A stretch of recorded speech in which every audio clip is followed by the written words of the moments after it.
अंदर भी और आपका आज की वीडियो में। आज जो वीडियो हम लेकर आए उसका टाइटल है the philosophy of Hinduism, Bhagavad Gita and Vedanta, Shri Ramakrishna what is Hinduism part 2। तो चलिए देखते हैं ये वीडियो। लेकिन से पहले इस वीडियो के चैनल का विजुअल लिंक आपको हमारी वीडियो के डिस्क्रिप्शन मिल जाएगा। सब्सक्राइब कर, लाइक, शेयर को फॉलो करेंगे चैनल को। उसके अलावा मेरा ब्लॉग चैनल का इंस्टाग्राम लिंक भी हमारी वीडियो के डिस्क्रिप्शन मिल जाएगा। सब्सक्राइब कर, लाइक, शेयर को फॉलो करें। चलिए देख लेते हैं ये वीडियो।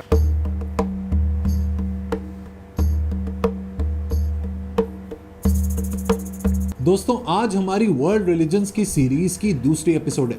पहली वीडियो में मैंने आपको बताया था दुनिया के सबसे पुराने मजहब के बारे में, यानी कि हिंदुइज्म। आज उसी वीडियो की कंटिन्यूएशन है ताकि आपको हिंदू मजहब के जो भी सेंट्रल आइडियाज हैं वो मैं कंप्लीटली आपको बता सकूं। मेरी रिक्वेस्ट आपसे यह है कि आप पहली वीडियो जरूर देखिएगा ताकि आपका एक मोमेंटम बन सके। अगर आप ना देख पाए तो एक छोटा सा रिकैप कर लेते हैं।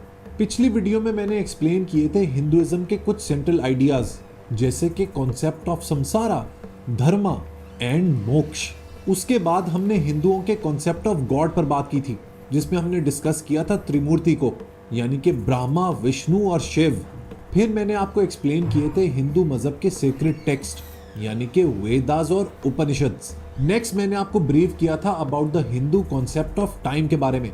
फिर हमने क्लास स्ट्रक्चर की बात की थी, कर्मा की बात की थी, री इनकारनेशन को डिस्कस किया था। मोस्ट इंपॉर्टेंटली मैंने आपको ब्रह्मन यानी कि अल्टीमेट रियलिटी के कॉन्सेप्ट के बारे में समझाया था। आज की दोस्तों हमारी जो गपशप है ना, वो पिछली दफा की डिस्कशन से ज्यादा गहरी, प्रोफाउंड और डीप है। उसकी वजह यह है कि आज मैं आपको हिंदू मजहब के कुछ ऐसे फलसफों के बारे में बताऊंगा जो बहुत ही यूनिक, इंटरेस्टिंग और बिजार हैं। कुछ ऐसी शख्सियात के बारे में बात करेंगे जिन्होंने हिंदू फलसफे में क्या कमाल का काम किया। लेकिन इससे पहले कि हम लोग आगे बढ़ें, पहले ये देख लेते हैं कि ये जो लफ्ज हिंदू है इसकी क्या तारीख है। देखें, ये लफ्ज हिंदू निकला है एक संस्कृत के लफ्ज सिंधु से। और आप जानते हैं ये सिंधु क्या है? ये जो हमारा दरियाए सिंध है ना, इसको संस्कृत जबान में सिंधु कहा जाता था। वक्त के साथ साथ इस दरिया के साथ रहने वाले लोगों को हिंदू कहा जाने लगा। बहुत से लोग कहते हैं कि उस जमाने के जो पर्शियंस थे ना, उन्होंने आहिस्ता आहिस्ता सिंधु को हिंदू कहना शुरू कर दिया। इसके बारे में आपको इंटरनेट पर बहुत सी कॉन्ट्रडिक्टरी वीडियोस मिल जाएंगी, लेकिन रियलिटी यही है जो मैंने आपको बताई है। अगर आप पुराना अरबी टेक्स्ट पढ़ें तो उसमें भी इस ज्योग्राफिक एरिया को अल हिंद कहा गया है, यानी कि लैंड बियॉन्ड इंडस। लिहाजा ये लफ्ज हिंदू उस जमाने में इस इलाके में सब रहने वालों के लिए इस्तेमाल किया जाता था, तो चाहे उनका ताल्लुक किसी भी मजहब से हो। दूसरा ये कि Hinduism as a concept, as an idea, as a way of life, as a मजहब, एज अ फेथ तो बहुत पुराना है, इनफैक्ट हजारों साल पुराना है। लेकिन ये जो टर्म है ना हिंदुइज्म, ये काफी रीसेंट है। ये लफ्ज हिंदुइज्म अंग्रेजों के जमाने में पॉपुलराइज हुआ इन द 18th सेंचुरी, यानी कि 18वीं सदी में, जिन्होंने इंडिया के कल्चर और ट्रेडिशंस को सिंथेसाइज करके इसको हिंदुइज्म का नाम दिया। इसीलिए ट्रेडिशनली हिंदुइज्म को लोग सनातन धर्म के नाम से जानते हैं। इसके बारे में ऑलरेडी मैं एक्सप्लेन कर चुका हूं पिछली वीडियो में। अब आपको हिंदुइज्म के बारे में एक बड़ी ही यूनिक बात बताता हूं जो उसे बाकी मजाहिब से काफ़ी मुख्तलिफ करती है। देखें, चाहे आप एथीस्ट हों, एग्नोस्टिक हों, आप एक खुदा को माने या बहुत से खुदा को, आप मॉनिस्ट हों या फिर आप ह्यूमनिस्ट हों, आप फिर भी अपने आप को हिंदू कह सकते हैं। उसकी वजह यह है कि हिंदू मजहब में अकीदा परस्ती नहीं है। वो अपने फॉलोअर्स को भरपूर आज़ादी देता है अपनी स्पिरिचुअल जर्नी इख्तियार करने की। महात्मा गांधी ने कहा था कि a man may not believe in God and still call himself Hindu. एक शख्स चाहे खुदा को ना मानता हो, लेकिन इसके बावजूद भी वो अपने आप को हिंदू कह सकता है। श्री रामकृष्ण जो हिंदुओं के एक बहुत बड़े मिस्टिक थे, उनका मानना था कि दुनिया का हर मजहब बिल आखिर इंसान को एक ही खुदा की तरफ ले जाता है। इस बात को एक्सपीरियंस करने के लिए वो कुछ अरसे के लिए मुसलमान भी हो गए थे। उनकी सोच बहुत इंटरेस्टिंग थी, जिसके बारे में आगे वीडियो में जरूर बात करेंगे।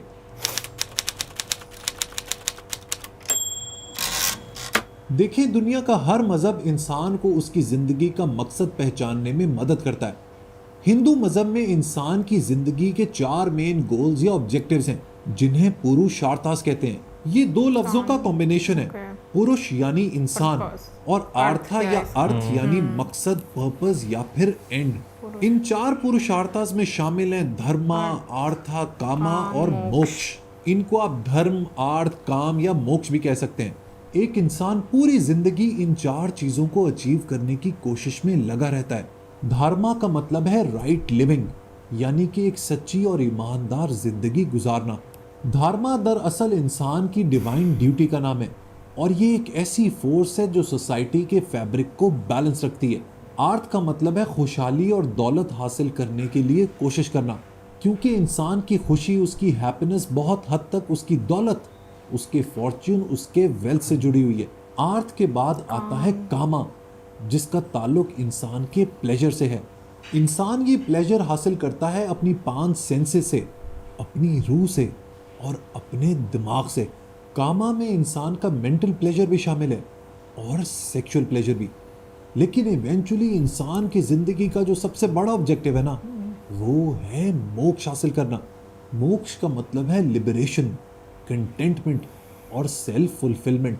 ये दरअसल जिंदगी की फाइनल स्टेज का नाम है। मोक्ष की स्टेज पर इंसान अपनी सारी मटीरियलिस्टिक और अर्थली डिजायर से ऊपर उठ जाता है। उसके लिए ये सब कुछ मीनिंगलेस हो जाता है।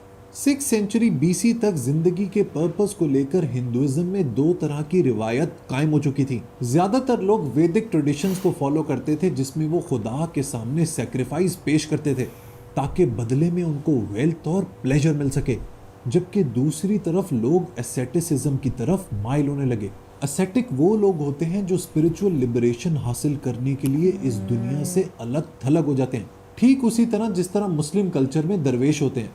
इस एसेटिक ट्रेडिशन को श्रामना का नाम दिया गया और ये बहुत ही इन्फ्लुएंशियल साबित हुई in the development of Buddhism and Jainism. जिंदगी के पर्पस को तलाश करने की बात करें तो हिंदुइज्म में धर्मा सूत्रास ने भी इंसान के जो करेक्ट बिहेवियर है उसका एक फ्रेमवर्क दिया। धर्मा सूत्रास के मुताबिक वो लोग जिन्होंने धर्मा को पढ़ा है, यानी कि उनको पता है कि राइट लिविंग क्या है, उनके पास जिंदगी में 3 ऑप्शंस होते हैं। एक तो ये कि वो पूरी उम्र वैदिक टेक्स्ट को पढ़ते रहें और समझते रहें।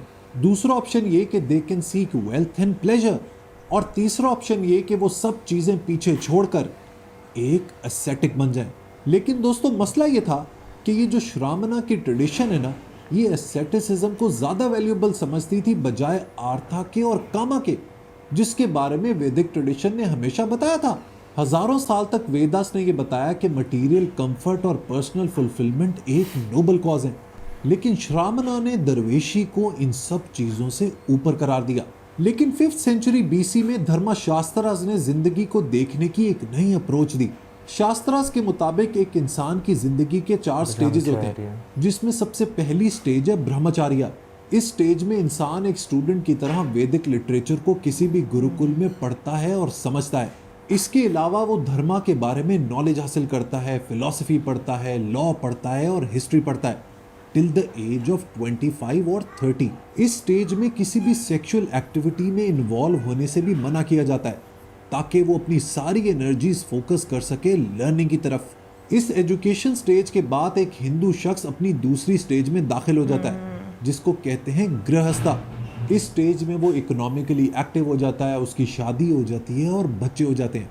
इस स्टेज में आर्थ यानी कि वेल्थ और कामा यानी कि सेक्सुअल प्लेजर भी उसकी ड्यूटी का हिस्सा होते हैं। धर्मशास्त्रास के मुताबिक जिंदगी की तीसरी स्टेज होती है वानप्रस्था, जो कि है रिटायरमेंट की स्टेज। इसका यूजुअली आगाज तब होता है जब इंसान का पहला पोता या पोती पैदा होती है। इस स्टेज में इंसान अपनी सारी फाइनेंशियल और इकोनॉमिक ऑब्लिगेशंस को गिव अवे कर देता है, allowing the next generation to take over. ज्यादातर हिंदूज अपनी जिंदगी इसी स्टेज पर खत्म कर देते हैं, क्योंकि एसेटिक होना आसान नहीं है और आप तभी एसेटिक हो सकते हैं जब आप अपनी तमाम फैमिली ऑब्लिगेशंस को सही तरह पूरा कर लें। इस स्टेज में इंसान अपने सारे दुनिया के कंसर्न्स को पीछे छोड़ देता है और मोक्ष की तैयारी करता है।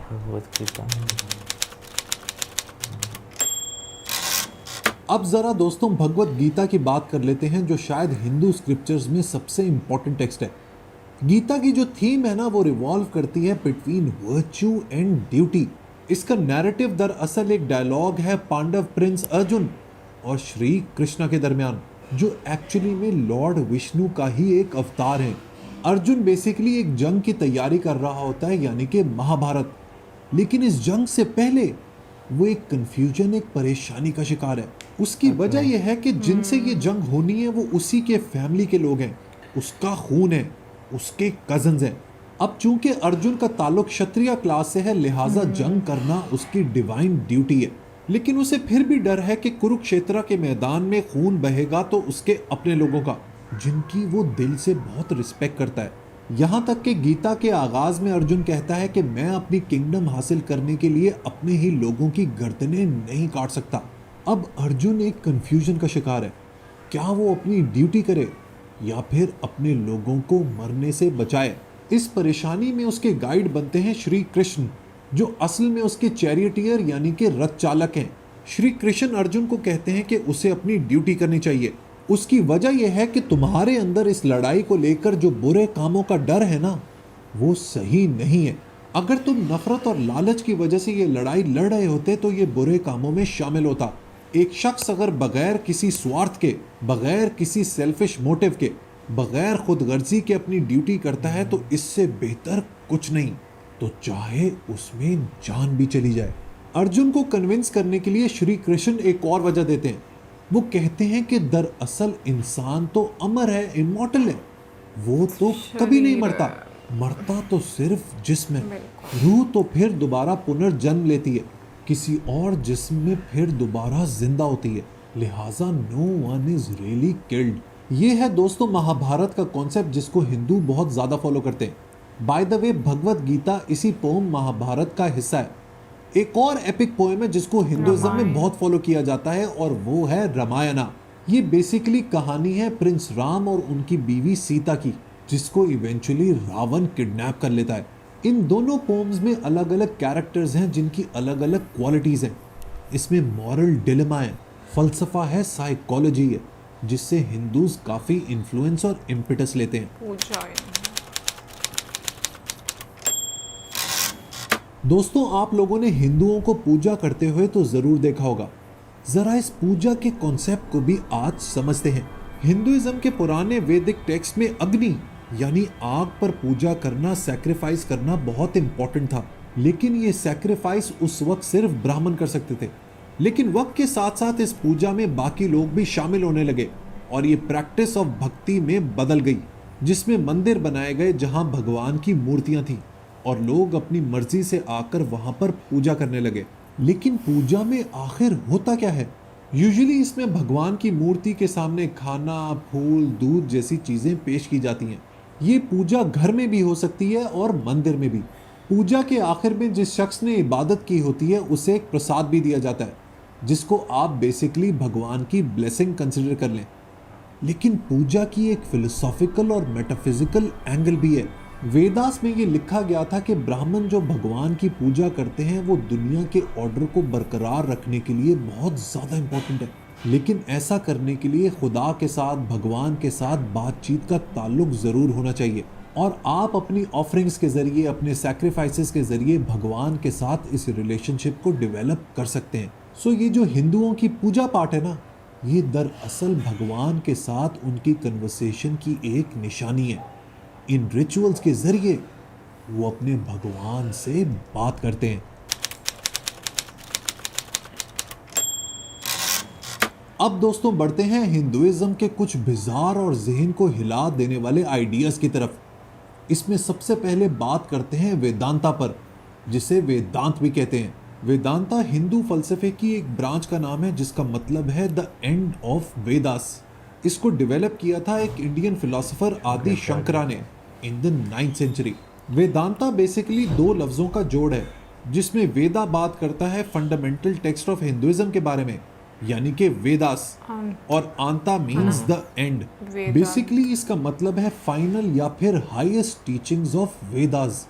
वैसे तो वेदांता की बहुत सी ब्रांचेस हैं, लेकिन आदि शंकरा ने वेदांता की जो नॉन डुअलिस्ट ब्रांच एस्टैब्लिश की उसे कहते हैं अद्वैता वेदांता। अद्वैता वेदांता का फलसफा ये कहता है कि इस कायनात में सिर्फ एक ही रियलिटी है, लेकिन उस रियलिटी को हम अलग अलग तरीकों से एक्सपीरियंस करते हैं। उसकी वजह यह है कि इंसान की जो रीजनिंग की एबिलिटी है ना, वो डिपेंडेंट है उसकी सेंसेस पर, यानी कि उसके सेंस एक्सपीरियंस पर। इस कायनात में जो कुछ भी है उसको हम सिर्फ अपने सेंसेस के लिमिटेड फील्ड ऑफ विजन से देख सकते हैं, सुन सकते हैं, फील कर सकते हैं और समझ सकते हैं। लेकिन मसला यह है कि हिंदुओं का जो अल्टीमेट गॉड है ना, यानी कि ब्रह्मन, जिसका ताल्लुक हमारी आत्मा से है, वो सेंस एक्सपीरियंस का ऑब्जेक्ट नहीं है, वो रियलिटी का हिस्सा ही नहीं है, because it is reality itself.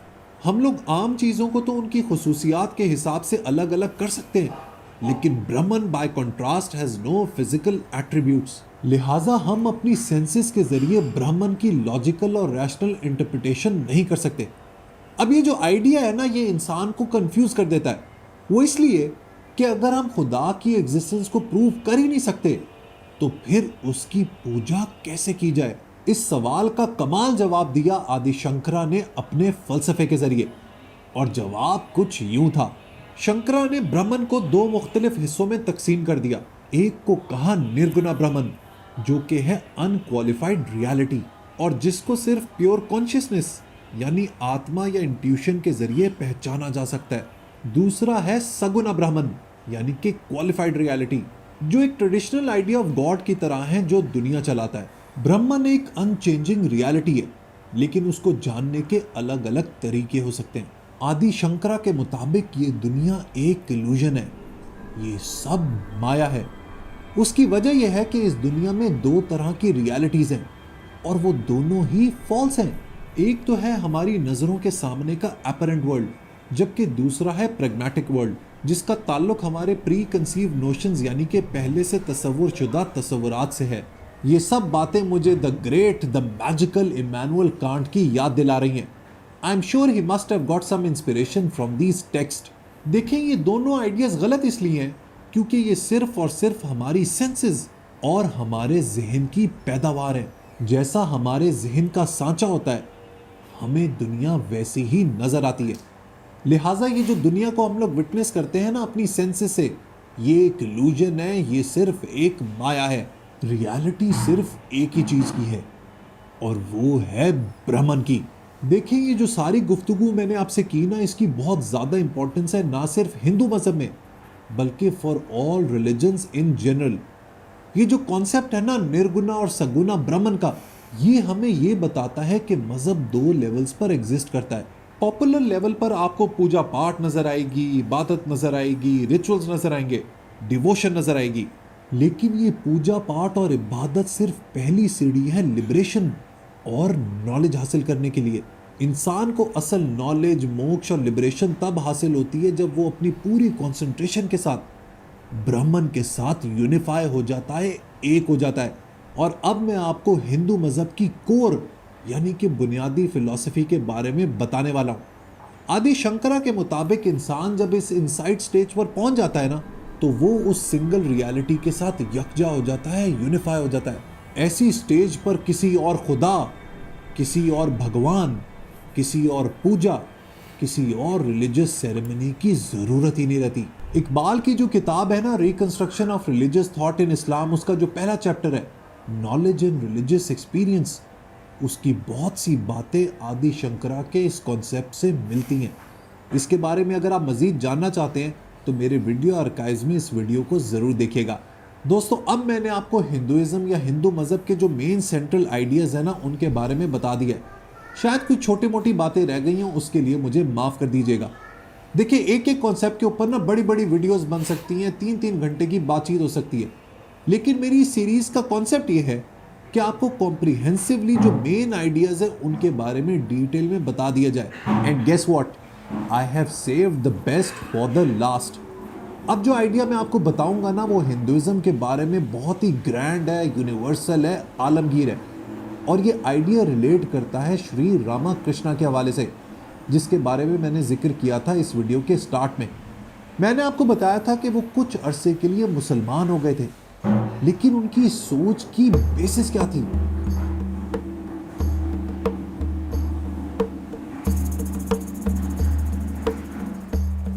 Ramakrishna की सोच ये थी कि जब इंसान मेडिटेट करता है तो वो अपने अंदर की डिवाइन रियलिटी, अपने अंदर के खुदा को पहचान लेता है।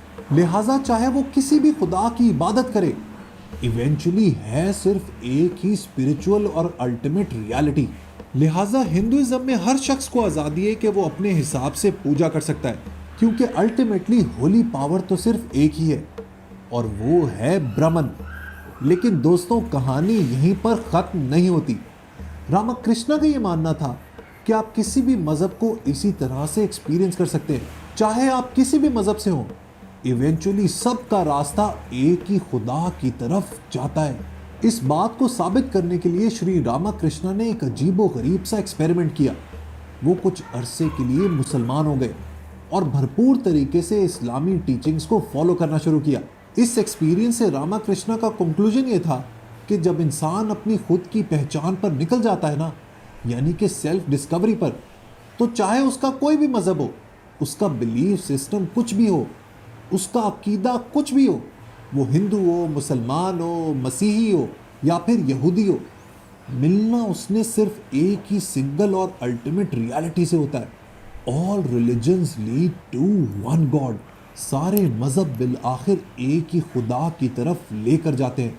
ऐसी स्टेज पर मज़हब, डॉक्ट्रीन, आइडियोलॉजी, अकीदे सब पीछे रह जाते हैं। रामकृष्ण के मुताबिक सही मानों में रिलीजियस शख्स वो है जो हर मज़हब को अल्टीमेट रियलिटी तक पहुंचने का एक जरिया समझे। लिहाजा लोगों को अलग अलग रिलीजन्स में कन्वर्ट करने की बजाय उनको इंकरेज करना चाहिए कि वो अपने रिलीजन को मनोअन भरपूर शिद्दत के साथ फॉलो करें, क्योंकि जब ये सब लोग अपने अपने रास्ते पर निकलेंगे तो चाहे वो हिंदू हो, मुस्लिम हो या किसी और मज़हब के, पहुंचेंगे वो एक ही खुदा की जानिब। है ना कमाल का और यूनिवर्सल आइडिया। इसके बारे में स्वामी विवेकानंदा ने भी कमाल की बात कही थी। We believe not only in universal toleration but we accept all religions as true. हम ना सिर्फ आलमगीर रवादारी पर यकीन रखते हैं, बल्कि हम तमाम मज़ाहिब को सच मानते हैं। हिंदुइज्म की जो मुझे सबसे कमाल की बात लगती है ना, वो यही टॉलरेंट एटीट्यूड है। इस टॉलरेंस की पूरी दुनिया को आज बहुत ज़्यादा ज़रूरत है। आई होप मेरी ये कोशिश आपको पसंद आई होगी। कोई गलती हो तो मुझे माफ़ कर दीजिएगा। सो हिंदुइज्म हमारा कंप्लीट हो गया। अब नेक्स्ट हम लोग बढ़ेंगे बुद्धिज्म की जानिब, but for that you need to wait. Video पसंद आई हो तो लाइक बटन ज़रूर प्रेस कीजिएगा और अपने फैमिली और फ्रेंड्स के साथ इसको शेयर भी कीजिएगा और बुक बडी को सब्सक्राइब भी कीजिएगा।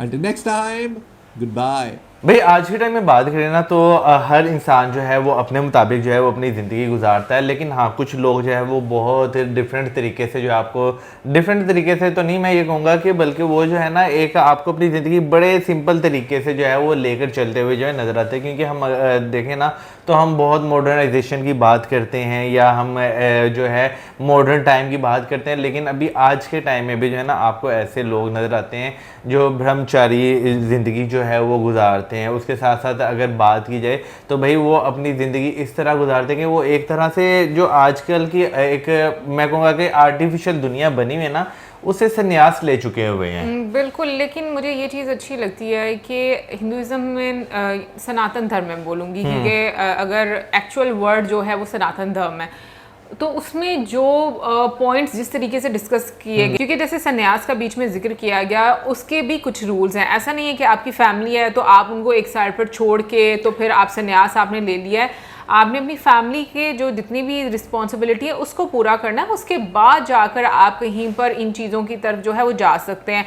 और आज की वीडियो जैसे स्टार्ट हुई, एक आप कह लो कि बैकग्राउंड दिया गया, हिंदू वर्ड का जो है वो बैकग्राउंड दिया गया कि कहाँ से जो है वो स्टार्ट हुआ, फिर उसके बाद जैसे जैसे आगे लेकर चलते गए चीज़ों को, और बीच में भगवत गीता का भी जिक्र हुआ। भगवत गीता का मैं कहूँगी कि वाकई में जो एक कॉन्वर्सेशन है ना लॉर्ड कृष्णा और अर्जुन के बीच में, अगर आप उसको, मैं ये बोलूँगी पहली मर्तबा में सुनते हो आपको इतना ज़्यादा उसकी समझ नहीं आती, दूसरी मर्तबा में सुनते हो आपको और समझ आती है, आप उसको बार बार सुनते हो ना आपको हमेशा एक डिफरेंट एंगल से वो जो है वो समझ में आएगी। एंड इवन कि आप प्रैक्टिकल लाइफ में आपके बहुत सारे डिसीजंस और चीज़ें जो हैं आप उससे रिलेट कर पाओगे उन सिचुएशंस में। अच्छा, वैसे मैं थोड़ा स्टार्ट करना चाहूँगा जहाँ पे हिंदू की जिक्र हुआ था, हिंदू और सिंधु का। तो बेसिकली पर्शियन जो थे उन्हें जो है वो एस प्रोनाउंस नहीं किया जाता था, तो हिंदू जो है वो प्रोनाउंस करते, तो वहाँ से जो ये चीज़ मिक्सअप हुई। और नो डाउट भगवद गीता की भाई आप बात करें तो आपको जो है ना क्योंकि वहाँ पर आपको जो है एक अर्जुन जी जो है उनके दिल में कन्फ्यूजन जो है वो नज़र आ रही होती है कि कश्मकश जो है जो चल रही होती है कि भाई वो जिनके खिलाफ लड़ रहे हैं वो आखिर है तो अपने ही, लेकिन जो है वो धर्म पे नहीं है।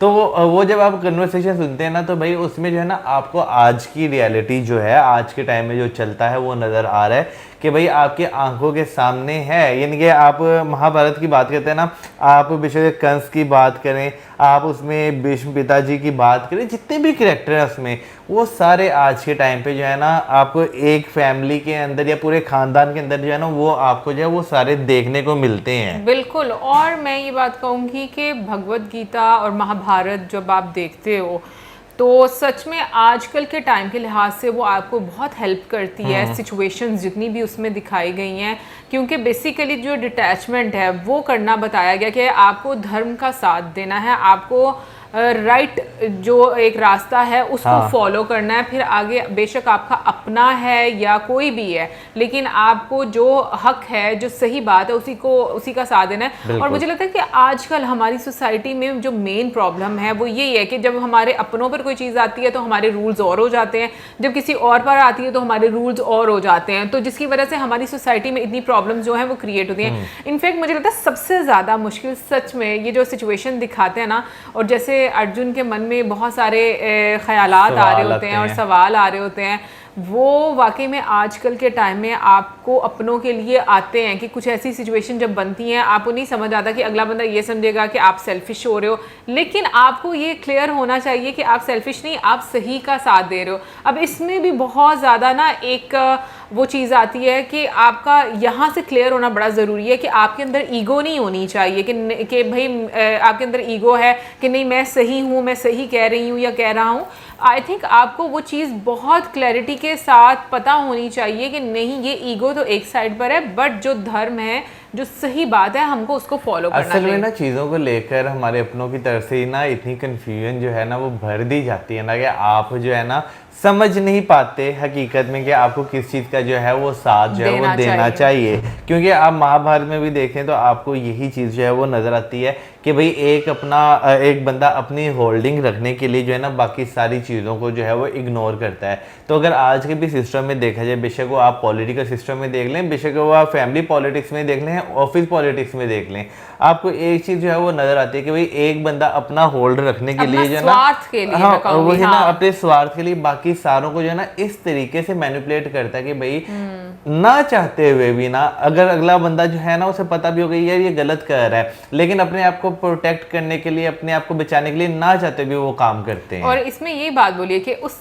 काम में आपका स्वार्थ नहीं होना चाहिए, आपकी लालच नहीं होनी चाहिए, और अगर उसमें आपका स्वार्थ और लालच नहीं है तो आप सही ट्रैक पर हो। सही बात है। तो उसके बाद जो डिस्कस किया गया, पूजा के बारे में डिस्कस किया गया, और फिर उसके मतलब पूजा, और मुझे ऐसा लगता है कि आपकी जो मतलब एक जिस तरीके से हम लोग सनातन धर्म में देखते हैं, और जैसे उसमें बताया कि पहले सिर्फ जो ब्राह्मण थे वो ही पूजा कर सकते थे, फिर उसके बाद ऐसा ऐसा जो लोग हैं वो उसमें शामिल होते गए। तो अब जैसे हम लोग ओवर द ईयर्स हम लोग वीडियोस देखते हैं तो हमें एक अर्थ समझ आता है उसका कि किस तरीके से पूजा जो है वो की जाती है। अगर टेम्पल्स में जैसे मूर्ति स्थापित की जाती है तो उसके पीछे क्या एक प्रोसेस रहता है, और फिर मूर्ति स्थापित की जाती है और उसकी वाइब्रेशन क्या होती है, क्या एनर्जी होती है। तो ये एक ऐसा प्रोसेस है, मुझे लगता है कि ना इस दुनिया में सीरियसली मुझे ऐसा लगता है कि लोगों को अगर किसी के बारे में इतना नॉलेज नहीं भी है ना, किसी भी रिलीजन के बारे में, तो उनका धर्म ये बनता है कि आप किसी को भी क्रिटिसाइज नहीं करो, आप अपने रास्ते को फॉलो करो और वो अपने रास्ते को फॉलो करें।